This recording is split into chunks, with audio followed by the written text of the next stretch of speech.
Avant toute chose, on vous informe que ce webinaire est enregistré. Donc, Caroline, tu vas pouvoir lancer l'enregistrement pour permettre de le réécouter autant de fois que vous voulez dans l'année à venir. Donc, webinaire aujourd'hui destiné au rétrofit des produits industriels. Donc, je suis avec Caroline Thibault, chef de projet Prospective Industrie, et puis Gaël Guégan, du service veille technologique et stratégique du CETIM, qui va donc animer ce webinaire sur le rétrofit des produits industriels.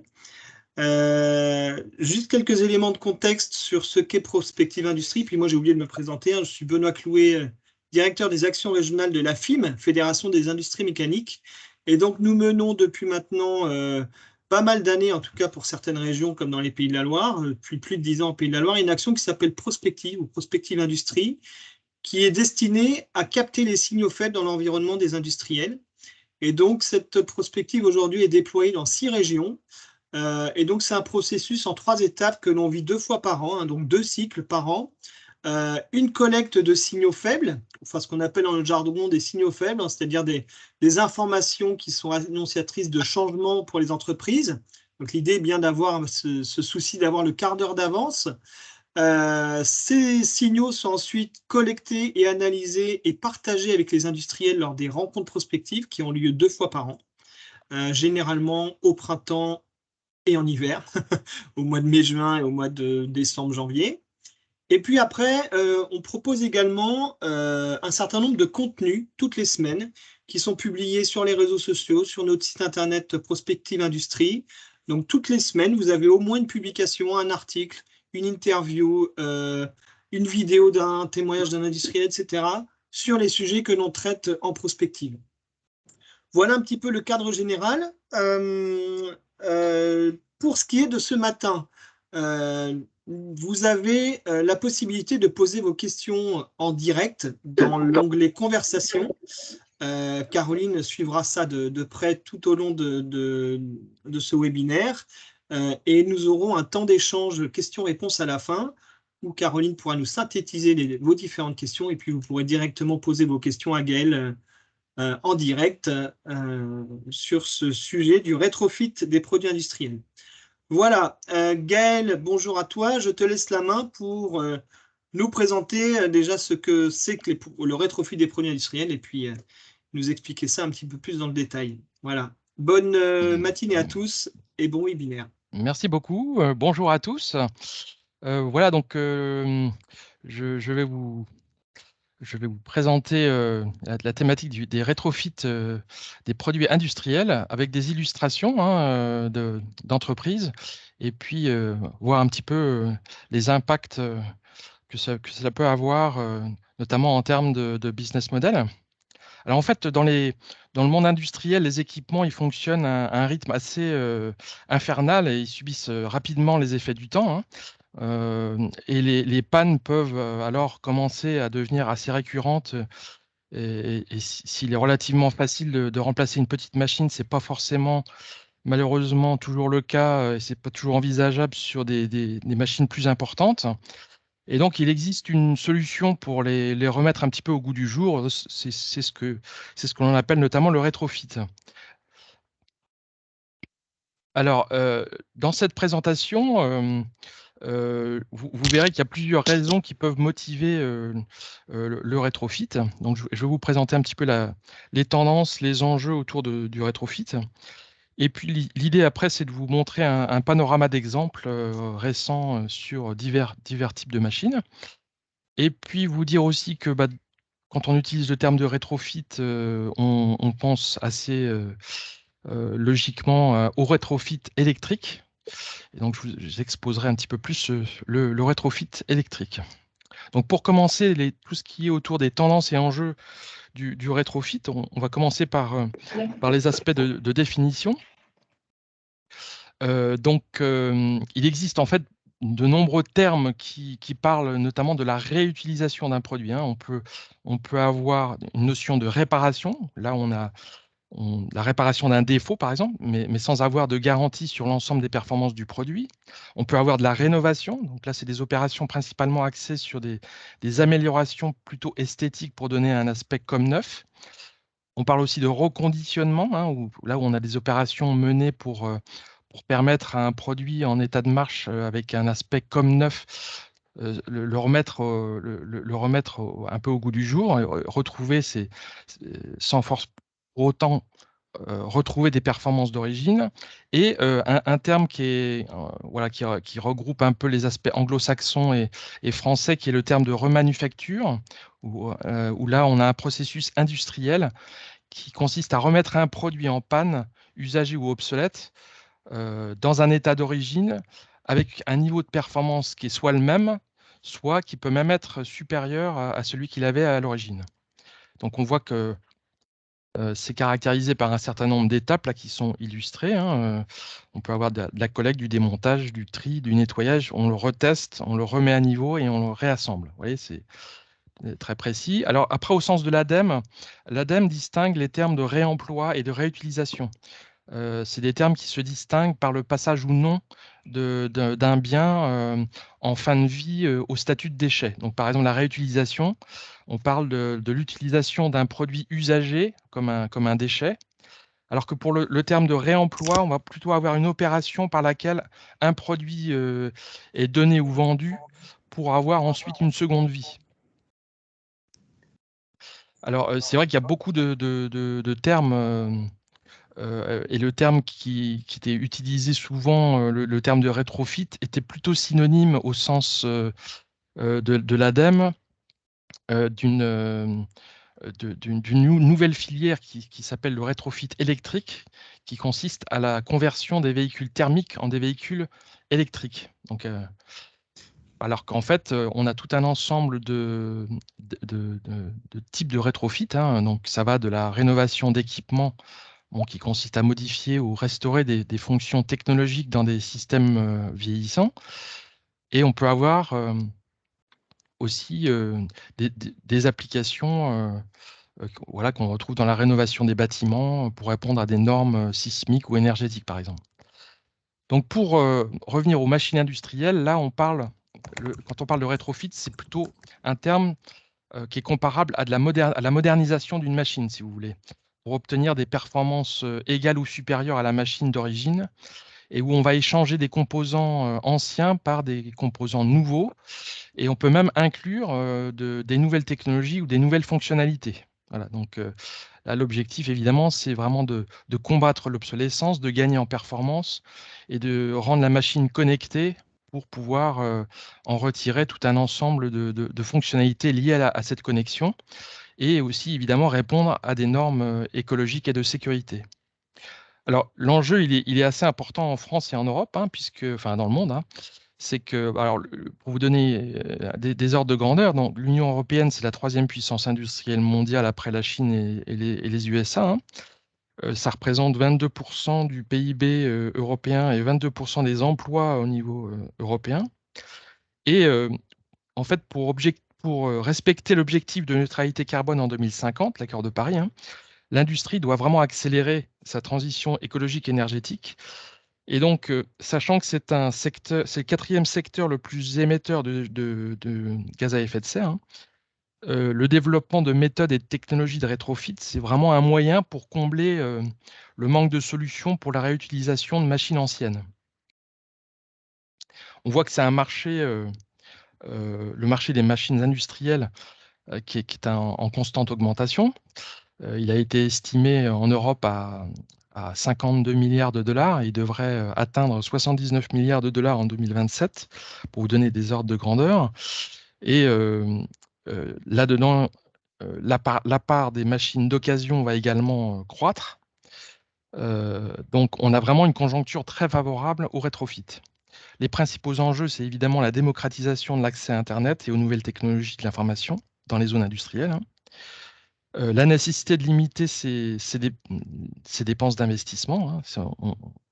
En cette période de crise, on sait ce qu'il en est, hein.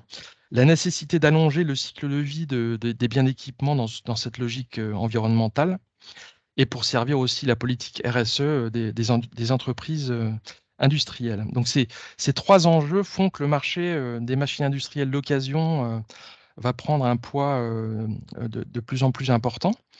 Là, au niveau mondial, on a des chiffres de l'ordre de 180 milliards d'euros, hein, c'est pas négligeable. Voilà, donc ça c'est pour vous fixer un petit peu les ordres de grandeur, les importances, les grands chiffres.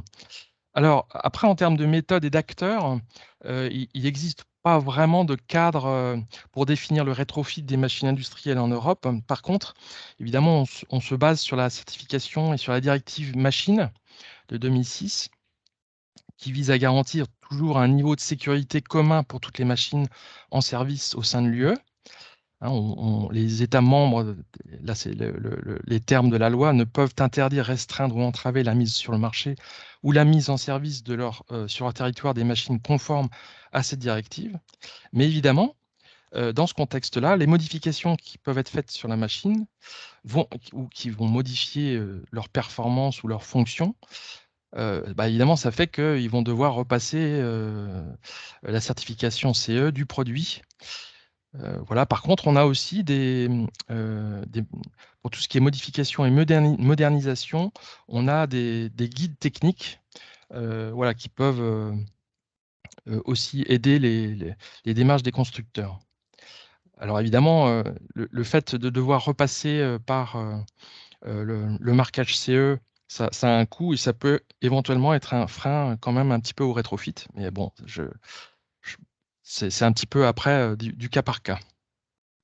Quelques exemples. Alors, donc il n'y a pas d'organisme ou de programme européen spécialisé dans le rétrofit industriel. Par contre, il y a vraiment des initiatives concernant ce qu'on appelle la remanufacture en français, mais aussi c'est le terme utilisé en anglais. Donc, qui a beaucoup de points communs avec le rétrofit, notamment à travers les programmes Horizon 2020 et également dans la suite de ce programme dans Horizon Europe. Donc, il y a un certain nombre d'acteurs où vous allez pouvoir trouver aussi des ressources. Donc, il y a le Conseil européen de remanufacture, le CER, qui vise à encourager les entreprises à développer leurs activités en Europe. Il y a aussi le Réseau européen de remanufacture, qui lui aussi est dans ce contexte. En France, on a des acteurs qui soutiennent le rétrofit et la remanufacture pour développer ces process en France, notamment la filière Solutions Industrie du Futur, hein, qui organise et qui coordonne toutes les initiatives, projets et travaux collectifs qui visent à transformer l'industrie en France et à moderniser l'industrie en allant notamment vers le numérique. Vous avez une plateforme qui s'appelle Remanufacturing, qui est aussi conçue pour aider les industriels à développer leurs activités de remanufacture. Voilà, donc ça, c'est où il y a tout un ensemble aussi de ressources et de réflexions, d'outils en lien avec la thématique. Juste pour donner un exemple d'acteur, un acteur que beaucoup d'entre vous connaissent sans doute déjà, une PME qui est spécialisée dans la vente, la réparation, la maintenance, le dépannage, la modernisation des machines-outils, donc tout type de machines-outils. Et on voit que le but là, c'est de doter ces machines de nouvelles technologies pour avoir de la connexion à distance, pour avoir des capteurs pour la maintenance et la recherche de panne, et pour améliorer la performance énergétique. On sait qu'on peut avoir des gains de consommation électrique de l'ordre de 64%. Donc, en l'occurrence, cet acteur-là propose la mise en place de kits de rétrofit pour interchanger rapidement les éléments importants de la machine. Alors maintenant, je pense que le mieux, c'est de passer à des exemples récents de machines industrielles rétrofitées, hein. Donc on va voir qu'il y a différents objectifs associés. Donc voilà, on a développé trois grandes typologies d'objectifs. Donc si on commence par l'amélioration de la productivité et la modernisation des équipements vieillissants, donc voilà, trois exemples ici, en l'occurrence, le remplacement d'une commande numérique sur une machine-outil. Donc là, l'idée, c'est on a des machines-outils qui ont une conception robuste et fiable, qui sont fabriquées pour durer.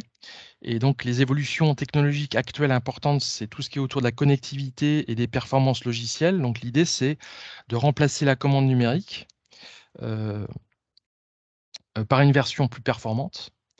et donc d'optimiser le processus, par exemple, de l'usinage, tout en prolongeant la durée de vie de la machine. Donc là, on va avoir vraiment le rétrofit va apporter des nouvelles perspectives, de la flexibilité, du confort d'utilisation. Donc là, en l'occurrence, sur cet exemple-là, on a des machines équipées de connexion bus, et avec quelques informations données par le fabricant sur le type de communication, il est possible même d'automatiser l'équipement. Voilà, c'est pour cet exemple-là. Après, là, on a un autre exemple sur la modernisation d'un four de forge, où là, le remplacement d'un four est une solution assez coûteuse, qui nécessite des travaux assez importants. Et en rénovant le système isolant réfractaire ou en modernisant le système de combustion, voilà, les performances peuvent approcher des performances de machines neuves. Donc là, l'objectif, c'est d'augmenter l'uniformité de la température en installant des brûleurs avec 4 zones de contrôle. Et là, avec ce rétrofit, l'étanchéité du four a été revue pour y intégrer donc des nouveaux brûleurs. Et voilà, et sinon, ils ont conservé la structure générale du four. Autre exemple, sur une ligne rotative d'impression 9 couleurs, où là, l'idée, c'était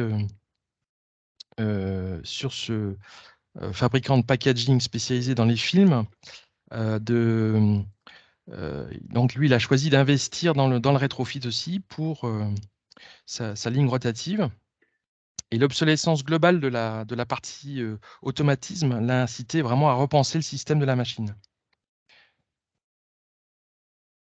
Toujours dans l'amélioration de la productivité, un rétrofit par exemple d'une machine de mesure tridimensionnelle. Donc là, on a des machines robustes qui s'usent très peu, hein, et qui possèdent des baies de commande qui ne sont plus fabriquées. Donc là, le rétrofit peut être plus ou moins conséquent en fonction de la machine, hein. C'est vraiment un peu au cas par cas, mais d'un simple remplacement du logiciel, souvent couplé au remplacement de micro-ordinateurs, au changement d'électronique de commande, ou encore le fait d'ajouter un nouveau système de palpage. Tout ça, c'est des modernisations qui peuvent permettre d'améliorer la qualité des mesures, en l'occurrence.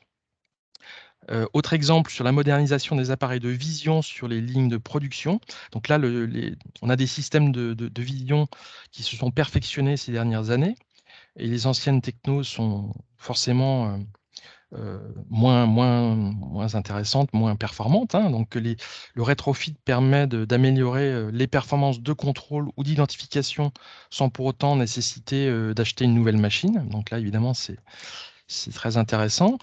La modernisation d'un système de fermeture packaging de produits, en l'occurrence, là, on a un système de fermeture qui est vraiment une opération critique sur une ligne de production, parce que la qualité finale en dépend, hein.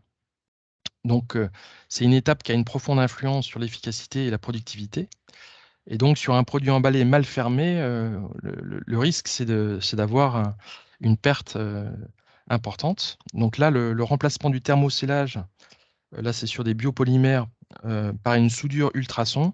Voilà, et c'est vraiment une amélioration conséquente qui rend le scellement bien supérieur. Après, on a d'autres types d'améliorations. Donc là, c'est le renforcement de la maintenance prédictive et de la sécurité. Donc là, on a un soutien pour la maintenance des équipements. Donc, des exemples autour, par exemple ici, de la maintenance des vannes et des pompes sur des systèmes, par un système IoT, hein. Donc là, on va moderniser les actionneurs et les vannes d'un réseau, ce qui va permettre de réduire les temps d'arrêt pour réaliser les opérations de maintenance, hein. Ils vont permettre d'identifier les fuites ou les pertes de pression. Donc là, évidemment, dans le nucléaire, si la turbine ne reçoit pas les fluides dans les meilleures conditions, bah, elle va sous-performer et ça va pouvoir avoir des conséquences, ça va pouvoir détériorer les appareils. Il y a donc là vraiment un enjeu dans le monitoring du fluide et du maintien en état opérationnel des vannes. Donc là, pour contrôler l'état de la vanne et des pompes, euh, la connectivité va permettre de mesurer des valeurs de pression, de débit, de puissance pour optimiser les cycles de vie. Autre exemple où on utilise des systèmes IoT industriels pour le suivi en temps réel. Donc là, on a un deuxième exemple, un système pour la surveillance en temps réel et la maintenance prédictive, en utilisant une unité de contrôle de qualité industrielle connectée directement au cloud via un gestionnaire de périphériques. Et là, la société réussit à minimiser ce qui s'appelle des faux rebuts dus à l'endommagement des modules de contrôle de sa ligne de test d'étanchéité des injecteurs. Bon, c'est un peu technique. Autre exemple, la surveillance d'un moteur par analyse vibratoire, ça c'est déjà assez classique. On a des moteurs de différentes tailles qui sont utilisés dans les usines de production, dans les entrepôts, qui ont souvent des endroits assez éloignés. Et là, la maintenance des machines prend beaucoup de temps et elle est sujette à des erreurs et voilà, surtout si les inspections sur site sont assez rares. Donc là, à la place, les données collectées, évaluées, affichées de manière centralisée, voilà, sont vraiment intéressantes parce qu'on peut aussi ajouter des alarmes pour avertir des défaillances imminentes. Donc c'est un système de surveillance des variations de vibration qui va permettre d'indiquer des défaillances. D'autres exemples où là, il peut y avoir aussi de la téléopération de machines industrielles, donc le développement de nouvelles technologies telles que la 5G et le fait que les normes de sécurité se durcissent, ça va permettre le développement de machines téléopérables. Et donc, ces méthodes permettent de conserver le contrôle vraiment de la machine tout en limitant les risques pour l'opérateur. On peut avoir des milieux plus ou moins hostiles, comme des milieux amiantés, des milieux voilà, qui nécessitent ce type de fonctionnement. Donc là, on a des installations de caméras à 360 sur l'engin et une prise de contrôle à distance en toute sécurité. Autre exemple, des systèmes de sécurité laser. Là, l'évolution des normes de sécurité demande des installations d'équipements et de sécurité. Donc là, euh, on va remplacer euh, on va ajouter des barrières dématérialisées euh, qui vont être une solution pour sécuriser une machine ancienne. En l'occurrence ici, sur une presse, la porte matérielle a été remplacée par des portes immatérielles. Ça permet de supprimer l'effet guillotine rencontré avec le plexiglas de protection. Et donc là, la pièce, elle est également devenue visible avec un meilleur contrôle qualité. Autre exemple aussi où rencontré avec des équipements qui génèrent des nuisances sonores et avec une réglementation qui s'est durcie aussi sur ces aspects-là. Donc, on va pouvoir remplacer une machine par un modèle moins bruyant. On va réaliser un capotage acoustique pour réduire les nuisances sonores et aussi respecter évidemment les normes imposées. Donc là, en l'occurrence, dans l'exemple qui est présenté, une scie circulaire qui dépasse 90 décibels a pu atteindre un niveau un petit peu plus modeste de 80 décibels. Bon, ce n'est pas forcément une très grosse transformation, mais ça permet juste des fois de respecter la réglementation. Troisième exemple, là il s'agit d'adaptation des équipements et de modification de l'usage. Donc là, on va pouvoir utiliser par exemple des nouvelles technologies au service du rétrofit. Là, en l'occurrence, il s'agit d'engins mobiles dans le machinisme agricole. L'ajout de la vision sur le contrôle des champs. Notamment, on va utiliser un système de vision artificielle pour aider au désherbage mécanique dans des applications d'agriculture de précision. Donc là, on va avoir des machines qui vont pouvoir visualiser, par exemple ici, des salades et qui vont pouvoir gratter autour des salades et enlever les mauvaises herbes et qui vont permettre de limiter l'usage d'herbicides. Autre exemple, la transformation d'un robot 6 axes en imprimante 3D. Hein. Donc là, on a des entreprises qui vont détourner l'usage de robots 6 axes pour les transformer en imprimantes 3D. Là, c'est l'exemple de la société Adaxis qui propose un logiciel spécialisé qui permet d'utiliser ces robots industriels dans des applications d'impression 3D. Autre exemple que l'on rencontre, là en l'occurrence, il s'agit d'un chariot de production qui va être automatisé pour des besoins de gains en productivité ou des chariots de production peuvent être automatisés au lieu de les remplacer. Hein. Et donc, les véhicules guidés automatisés sont disponibles pour convertir ces chariots en version autonome. Et les chariots de production peuvent être modifiés et placés en tant que wagon du véhicule. Donc, ces différentes composantes telles que des radars, des caméras, etc., vont pouvoir assurer la sécurité de l'ensemble, puisqu'ils vont pouvoir se localiser et s'arrêter en cas de problème de sécurité ou de rencontre de personnes en cours de route. Autre exemple d'adaptation des équipements ou de modification de l'usage, on va ajouter une fonctionnalité. Donc là, le rétrofit d'une machine plasma, il s'agit donc de machines de découpe laser la majorité de ces machines ne permet pas le gravage ou la découpe sur des formes cylindriques. Donc il est possible de modifier une machine de découpe plasma pour y intégrer la fonctionnalité de découpe et de gravage de ces tubes. Donc voilà, ça c'est un exemple de nouvel usage en implémentant un tour et des commandes numériques adaptées.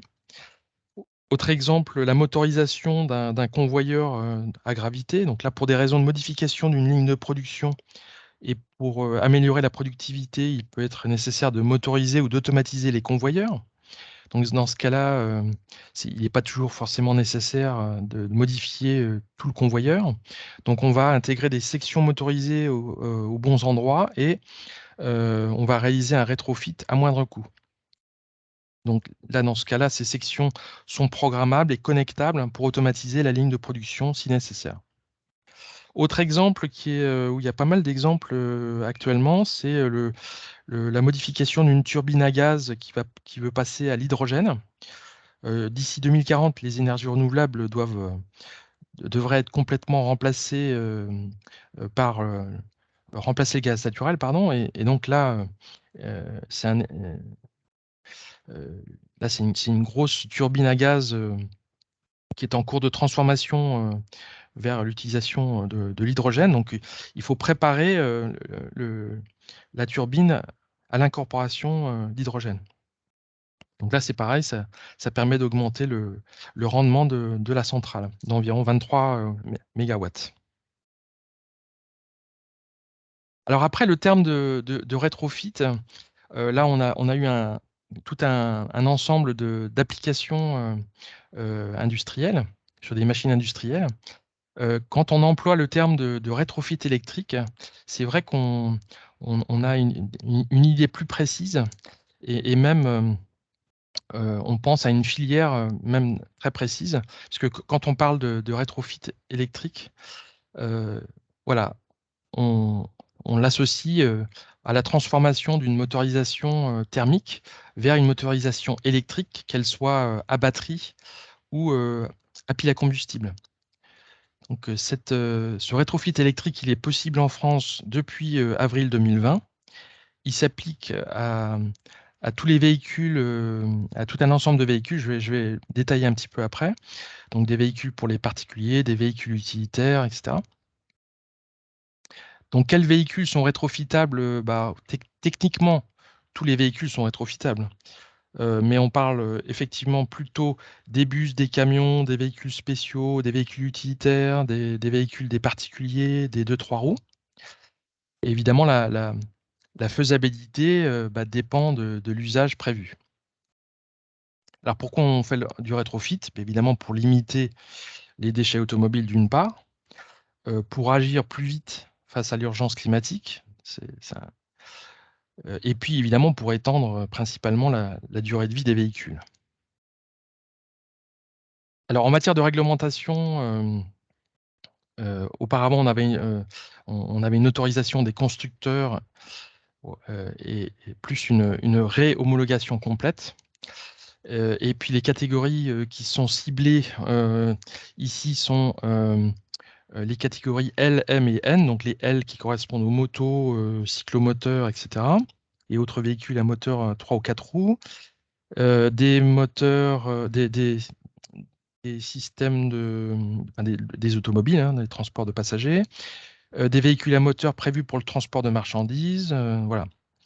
Et uniquement des véhicules qui ont au minimum plus de 5 ans, 3 ans pour la catégorie L, hormis les véhicules en carte grise de collection et les engins agricoles. Voilà, donc ça c'est un certain nombre de précisions des réglementations, hein, Donc les limitations techniques aussi, la puissance, l'équilibration des masses, la masse, l'homologation de sous-ensembles impactés par la transformation, voilà.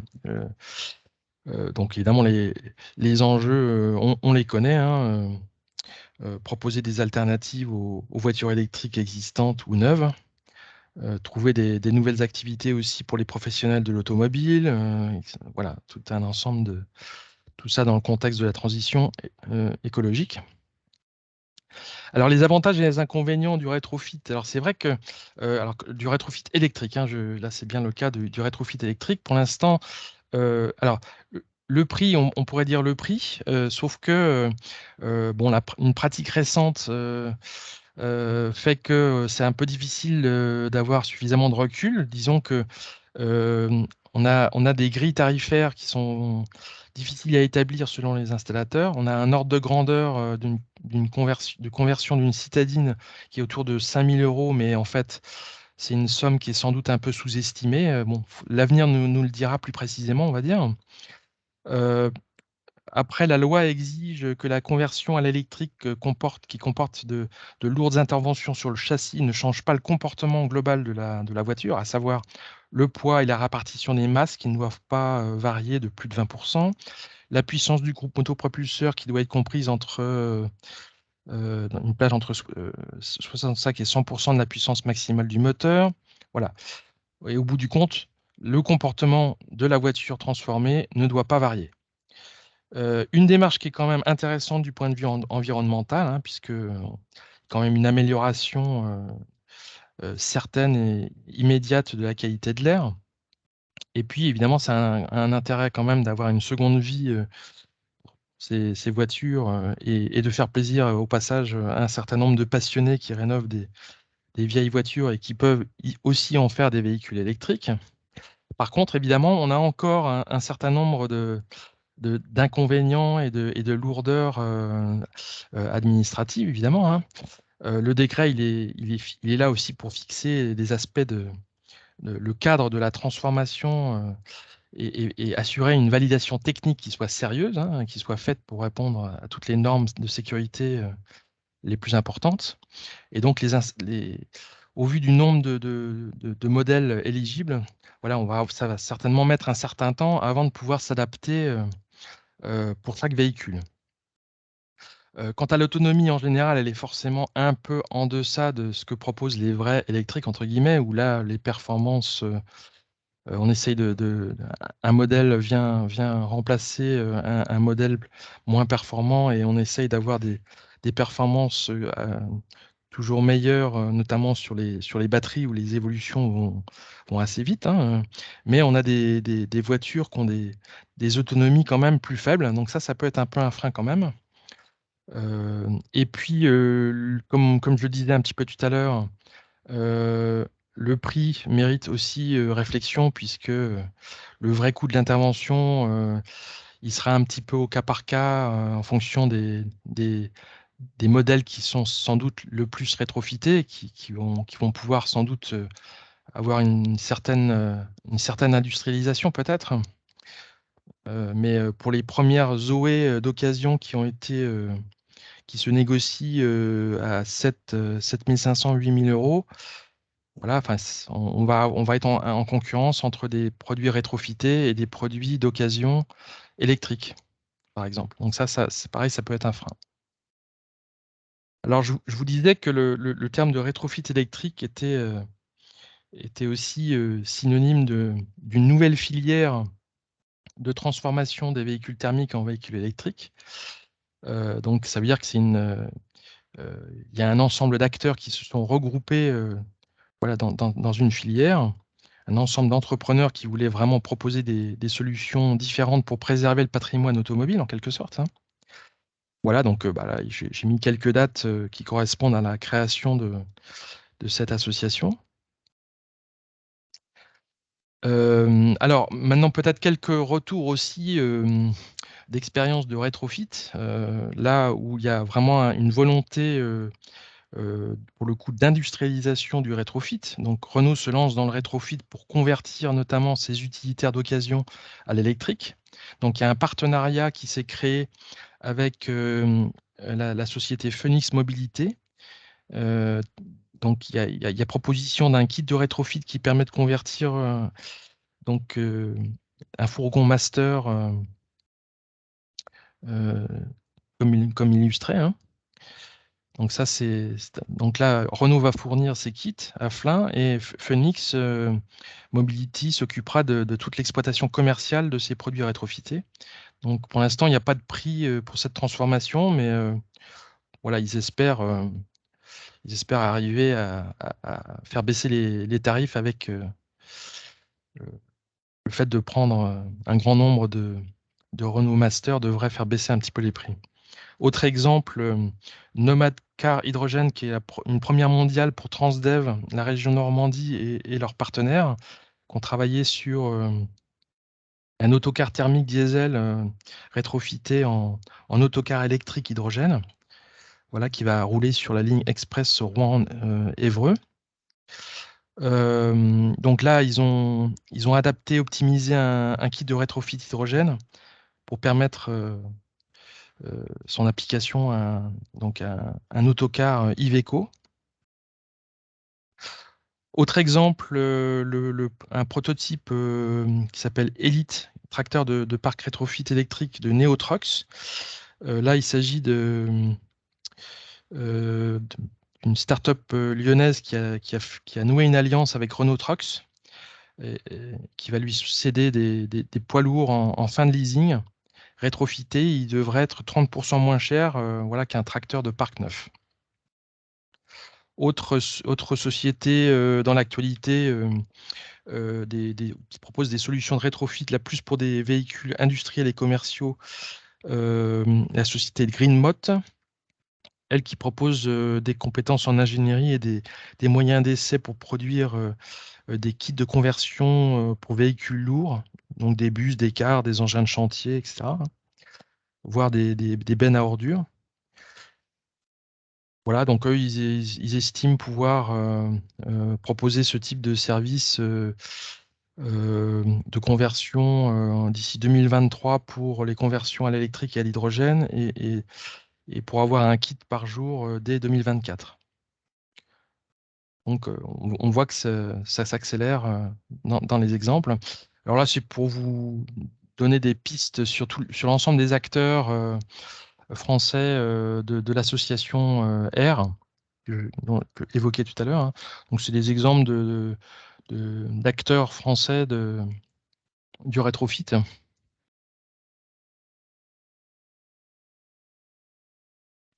Voilà, donc je pense que c'est important de passer un petit peu de temps sur les aspects de conclusion parce que voilà, l'idée, c'est vraiment de réaliser un rétrofit intelligent et pour arriver à une fabrication intelligente de l'industrie dite 4.0, hein, l'usine du futur. Donc l'idée, c'est que les technologies de l'industrie du futur et les processus numérisés, on sait qu'ils sont très importants pour la mise en œuvre de processus de fabrication intelligents dans les environnements de production au sens large. Ils permettent de nouvelles façons de générer des revenus à partir de services qui sont basés sur les données, puisque le fait de récupérer tout un ensemble de données, quand on sait les lire et quand on sait utiliser les bons logiciels et les bons éléments, on va pouvoir faire de la maintenance prédictive, on va pouvoir analyser ces données en temps réel, on va pouvoir déclencher, comme on l'a vu, des alarmes, des systèmes qui vont améliorer et apporter de la sécurité. On va avoir une planification de la fabrication et une allocation des ressources largement autonome, notamment avec le cloud computing et l'Internet industriel des objets, comme colonne vertébrale, hein. Donc les PME, finalement, elles peuvent trouver des alternatives abordables a priori pour mettre à niveau leurs anciennes machines en conformité avec l'industrie 4.0 sans avoir forcément à acheter de nouvelles installations et équipements en partant de zéro, hein. Les entreprises ont besoin de ces processus intégrés et de ces appareils connectés pour rester dans la course, hein. pour rester compétitive à long terme. Donc on voit bien que le rétrofit, en ajoutant les technologies de capteurs, les capacités de mise en réseau IoT aux machines existantes, elles peuvent être intégrées dans l'infrastructure informatique à l'échelle de l'entreprise. Et ça va permettre ensuite de récolter tous les avantages des processus de production intelligents, surveillés, contrôlés numériquement, et donc vont permettre aux entreprises de rester dans la course. Alors évidemment, ça c'est une présentation qui est peut-être un petit peu idyllique, entre guillemets, parce qu'évidemment, il faut vraiment regarder à chaque fois au cas par cas. Mais je voudrais quand même revenir sur tous les avantages du rétrofit comme voie vers l'industrie 4.0, parce que même si ce n'est pas la solution tout le temps, bien évidemment, et même si les sociétés qui en ont les moyens vont, dans un certain nombre de cas, un peu systématiquement vers le neuf, ce n'est pas forcément toujours la bonne solution. Donc ça nécessite évidemment euh, un choix précis au cas par cas. Mais on voit quand même que c'est quand même la première chose à laquelle il faut penser, puisqu'on a tout un ensemble d'avantages. On va pouvoir maintenir les systèmes existants, on va pouvoir utiliser le parc installé existant, on va pouvoir étendre le cycle de vie, on va pouvoir réduire les temps d'arrêt. Enfin, ça, c'est tout ce qui est autour de la durabilité. On va pouvoir assurer la transparence des actifs, en quelque sorte. On va pouvoir surveiller en temps réel l'état des machines. On va pouvoir mieux reconnaître les pannes quand on saura bien lire tous les types de signaux, tous les types, notamment par de l'analyse vibratoire, par de l'analyse un peu fine, qui va permettre d'avoir une information au plus tôt. On va pouvoir améliorer la convivialité, on va pouvoir intégrer des services tiers, puisque si on a la capacité, par exemple, de bien lire les informations et on va pouvoir avoir des informations, encore une fois, au plus tôt. On va pouvoir fournir une solution à faible coût, ou en tout cas à moindre coût, permettre une mise en œuvre progressive. Ça veut dire que le personnel qui travaille sur les procédés va pouvoir faire une mise en œuvre progressive de ces nouveaux outils. Donc, on va vraiment on va favoriser le fait que le personnel vraiment prend en main ces nouvelles technologies et apprend à les maîtriser voilà, à la bonne vitesse, entre guillemets. En même temps, ça va permettre d'accélérer aussi la mise en œuvre, ça va permettre une solution vraiment évolutive. Et puis, évidemment, le fait de passer aux nouvelles technologies, on va augmenter la connectivité, on va euh, permettre de mettre un peu à niveau peut-être différents types de technologies en continuant à faire fonctionner certaines machines un peu vieillottes qu'on va pouvoir faire durer, et on va favoriser aussi la normalisation. Donc on voit que face à tous ces défis de ressources limitées, d'exigences nouvelles, parfois de complexité, voilà, on va, grâce au rétrofit, euh, obtenir des solutions un petit peu intermédiaires, en quelque sorte, voire euh, voilà, euh, plus durables. Mais en conclusion, ce que j'ai envie de dire, c'est que finalement, avant de se lancer dans des investissements importants et compliqués qui accompagnent le passage à l'industrie 4.0 pour la flexibilité ou la reconfiguration, la mise à niveau, est vraiment un bon début pour optimiser la santé des machines et les processus de fabrication. On va pouvoir gagner beaucoup d'une rénovation sans forcément un investissement trop important. Voilà. Mais évidemment, une fois que vous aurez commencé à penser à vous étendre à l'ensemble de l'atelier ou à introduire une plus grande variété de produits, ou à la nécessité vraiment d'une flexibilité de l'ensemble de l'usine. Peut-être que dans ces cas-là, le rétrofit aura un certain nombre de limites. Ça, c'est tout à fait... moi, je ne suis pas du tout spécialiste, mais en tout cas, voilà, un investissement plus sérieux dans ces cas-là sera vraisemblable si on souhaite vraiment avoir une modernisation complète d'une usine. Mais disons que ce qu'il faut retenir, je pense, c'est que voilà, le rétrofit est vraiment, notamment pour les PME, une solution vraiment intéressante et qu'il faut investir avant de réfléchir à du matériel neuf, sans doute, parce que c'est dans le sens de l'histoire et voilà, c'est une solution qui déjà peut faire durer votre matériel sans avoir des investissements trop importants. Voilà ce que je voulais dire. Très bien. Merci beaucoup Gaëlle pour ton intervention. Comme Benoît vous l'a annoncé à l'occasion du début du webinaire, on va passer sur la partie questions. Donc si vous avez des questions, des réactions, n'hésitez pas à intervenir. Ce temps, il vous est dédié. On a quelques questions qui sont ressorties, Gaëlle, sur Ouais. la partie conversation. Alors une personne, Catherine, demande: concernant le rétrofit de chaînes cinématiques thermiques à électrique, connaissez-vous des exemples concernant le transport fluvial? Je crois que Laurent Couvet du CETIM a peut-être trouvé un exemple aussi en parallèle, mais est-ce que Gaëlle, tu aurais des exemples sur ce point-là en particulier? Alors, je suis désolé, mais non, j'ai pas d'exemple précis, mais je peux revenir vers la personne si elle me laisse ses coordonnées. Je vais regarder hein, si ça, je peux regarder si je trouve des solutions pour ce cas-là, effectivement. Hein. Et Laurent parlait de Chipelec. Chipelec, donc je ne sais pas si tu es encore là, Laurent, mais Ouais, voilà. c'est une des sociétés que j'ai trouvées rapidement sur Internet pour répondre à la question de madame. Ok. Et je pense qu'il y a d'autres exemples. Effectivement, le rétrofit naval, que ce soit des bateaux, les gros bateaux, des petits bateaux, etc., on trouve des acteurs, il y a effectivement un marché. Ouais. Oui. Très bien, merci pour cet élément de réponse. Une autre question: est-il prévu une réglementation facilitant le rétrofit électrique des engins mobiles non routiers, à l'image des véhicules routiers?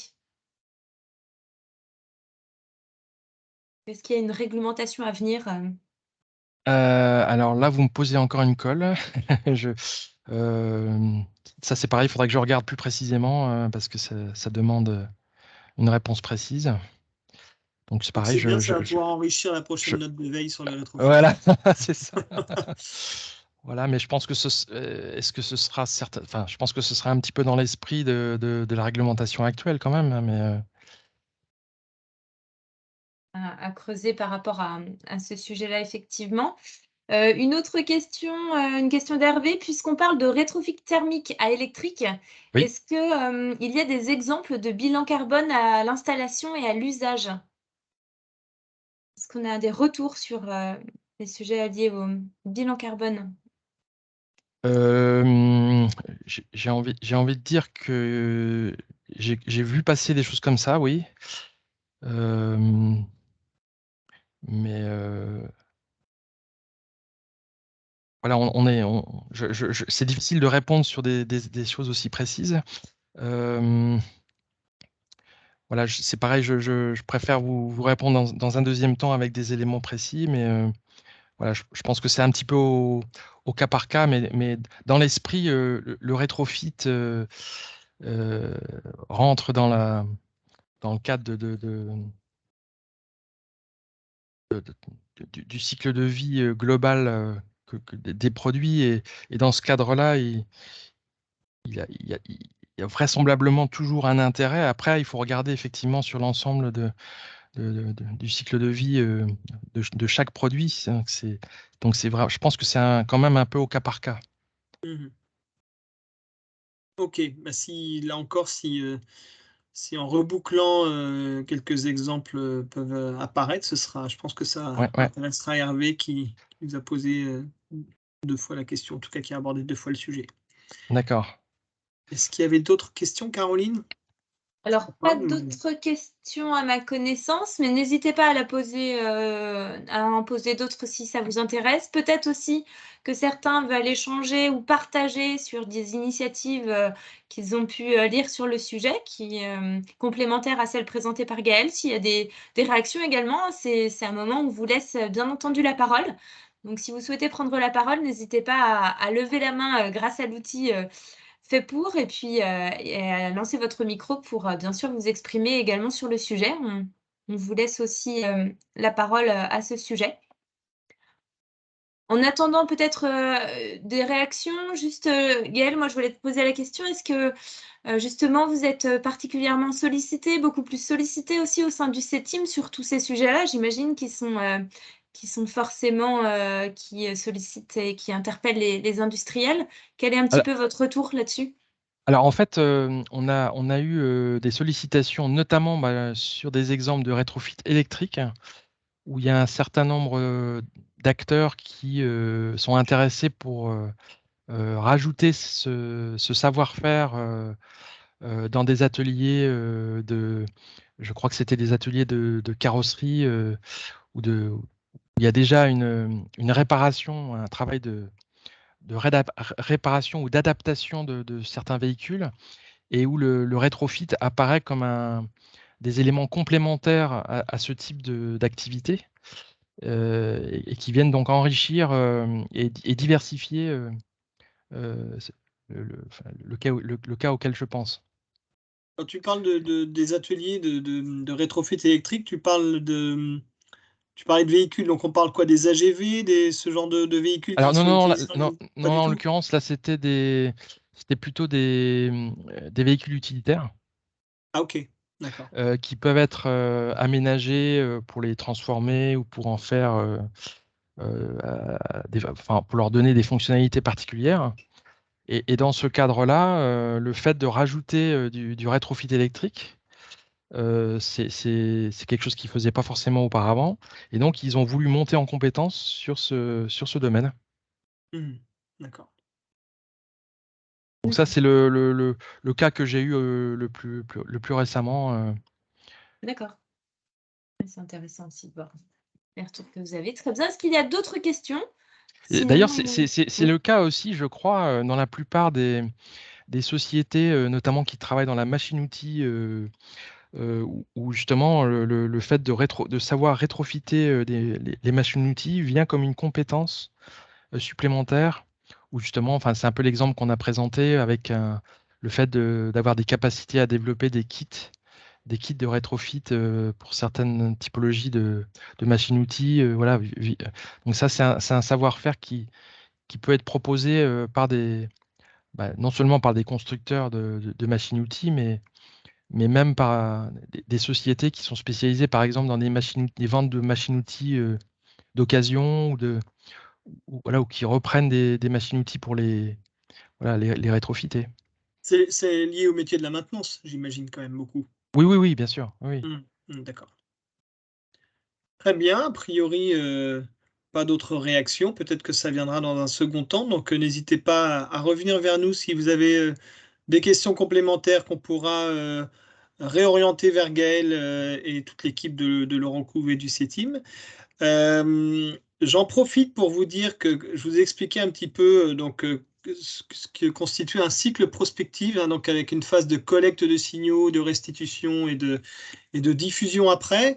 On est actuellement avec Caroline en pleine phase de collecte de signaux faibles. Donc, si vous avez des signaux à nous remonter sur quoi que ce soit dans votre vie de chef d'entreprise ou dans votre vie de salarié aussi, dans votre entreprise, sur tous les sujets prospectifs, vraiment, on fait dresse un panorama à 360 degrés sur la vie de l'entreprise et la vie du chef d'entreprise. N'hésitez pas à revenir vers nous, puisque on est toujours friand des derniers signaux et aussi lames de fond, hein, mais ça, les lames de fond, on les voit un peu plus rapidement. Mais en tout cas, ces signaux faibles nous intéressent pour intégrer ça dans la prochaine restitution qui aura lieu décembre-janvier, janvier a priori. Voilà, n'hésitez pas, mais nos coordonnées sont en fin de présentation qui vous sera envoyée très rapidement à la fin de ce webinaire. Voilà. Merci Gaëlle, merci Caroline. Merci à vous. Merci à de tous votre aussi. Merci à vous. écoute. Et puis, on vous dit à très vite pour de